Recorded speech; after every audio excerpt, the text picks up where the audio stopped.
皆さん、こんにちは。私はジェロム・カセバです。コンゴから来ました。Today, I would like to talk about my country, the Democratic Republic of Congo.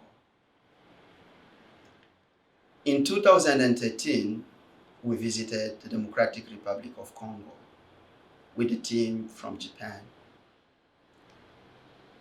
When we reached Congo, we met a group from Puerto.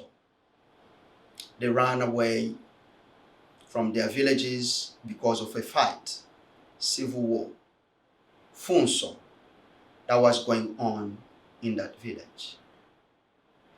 Over 500 kilometers.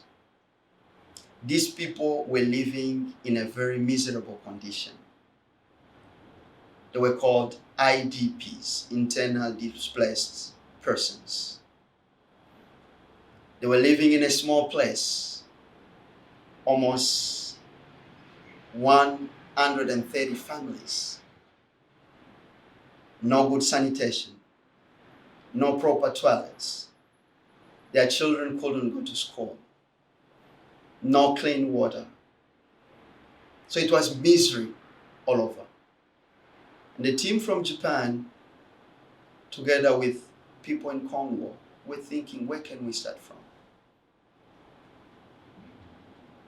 We didn't know where to start from. But we decided to invite the leader of the IDPs, Mr. Pamela, to our conference. It was a conference of local leaders. The name of the conference was called VOC Seminar, Vision of Community. So Pamela and other local leaders took place in that conference. But at the end of the conference, after 3 days, Mr. Pamela decided to go back to his village, which was not safe at that time. And in 2014, I visited his village. I almost cried because of what I saw there. Pamela, together with his people, farmed over 10 acres of maize. And I asked them, how did you do this? Who gave you the support? Where did you get the motivation? Who encouraged you?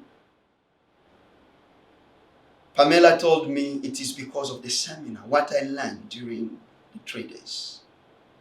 All started from the mindset. You know, when we talk about mindset, it's a very complex subject. It's difficult to tell when the mindset changed and when it didn't change. But the fact is, you can see the change of the mindset through the results. So what I saw told me loudly that something has changed in the mind of these people. And that was the beginning of the movement of transformation in the village of Puerto. Pamela continued preaching, sharing what he learned with other local people. From one village of Louvois to 3 villages in 2015. Louvois, Chanfubu, and Lunkinda villages were added. All these 3 villages were working tirelessly. Their motivations were to change the future and the destiny of their families. As I'm talking now in 2023, we have moved from 1 village to 13 villages. The former 3 villages now are supporting themselves. For the past 2 years, we haven't been supporting them at all. Now they've grown up and become the model for others. They encourage the 10 new villages with advice, their experiences, how they overcame their problems, and how they can move on. These 10 new villages now are working tirelessly, farming, sending their children to school. We don't support any of their kids with school fees like we used to do in 2014. What we give them now is seed, farming tools, and they do the rest. This is the mindset transformation or change I'm talking about. Just imagine people who used to receive food from other NGOs, but now they are producing their own foods. This is mindset change. This is the indicator, clear indicator, telling me that something has changed.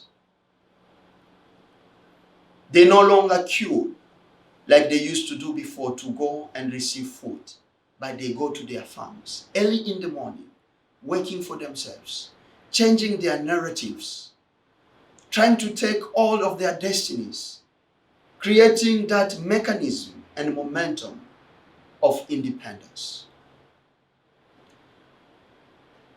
This is what we want to support. This is what we want to keep on supporting in the village of Puerto. Support these 10 villages so that they can become more independent, because they are doing it themselves. It's like the statement that says, instead of giving me a fish every day, teach me how to fish so that I can go to the river and take care of my family. This is what is happening. We are not giving them fish, but we are teaching them how to fish. We are empowering them, building their capacities so that they can be able to take care of their families by themselves. In 2019, we started a reconciliation program in Kalemi. The same thing happened in Kalemi, like what happened in Puerto in 2014. Two tribes started fighting. The Bantu and Pygmies. They were killing each other. And when we heard about that, we moved to Kalemi. We wanted to prevent that chaos from happening. So we started a program called Reconciliation in the Community. What do we do in this program? We teach them about peace. We teach them about unity. We pray with them. Why am I talking about prayer? The Congolese population is a majority Christian population, and they can understand that language so easily. So we are bringing in different actors, local churches, local authorities, and chief of the villages, together with Hands of Love Congo. We talk with them about what happened and ask them to forgive. Forgiveness is the only way forward. You cannot change the future.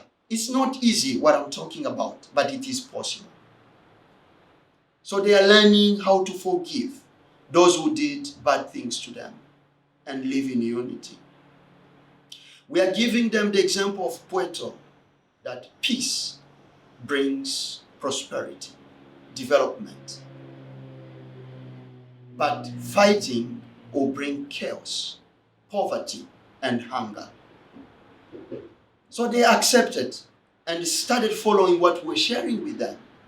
So from 2019 till 2023, no fighting between Bantus and Pygmies.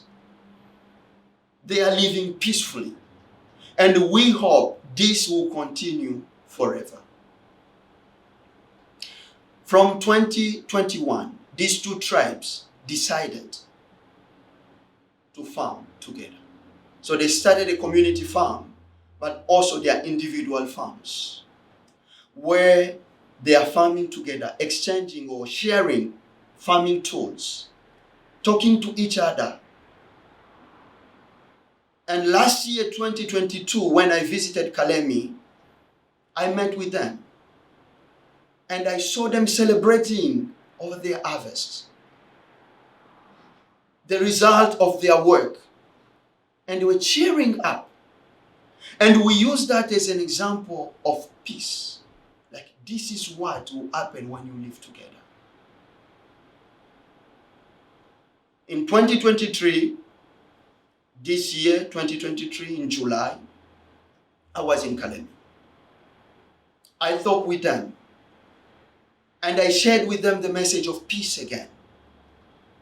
And I told them, please continue living together as you have done for the past 3 years. We hope this will continue, and in the future we will use this as a model in other villages where tribes are still fighting. Now, my prayer request, or my request to you people, is to continue supporting these people as you have been doing for the last 7 years.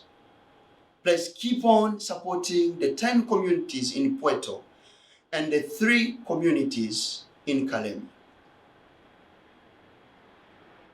Your support is helping them to take care of their families, to take care of themselves, and to develop their villages more than before. Keep on supporting them, because we are not giving them to West. We are giving them so that they can take care of themselves. Now, what is the difference compared to 7 years ago in Puerto and compared to 4 years ago in Kalemi? These villagers are sending their own children to school. They used to receive food from us, but now they have at least 2 meals per day from what they farm. And the leftovers, they sell and send or support their children's education. So please keep on supporting these people so that we can see this growing in all villages of the Democratic Republic of Congo and in other African countries. So thank you very much for your support and what you have been doing for these poor people. And please continue doing it. Thank you very much, and God bless you.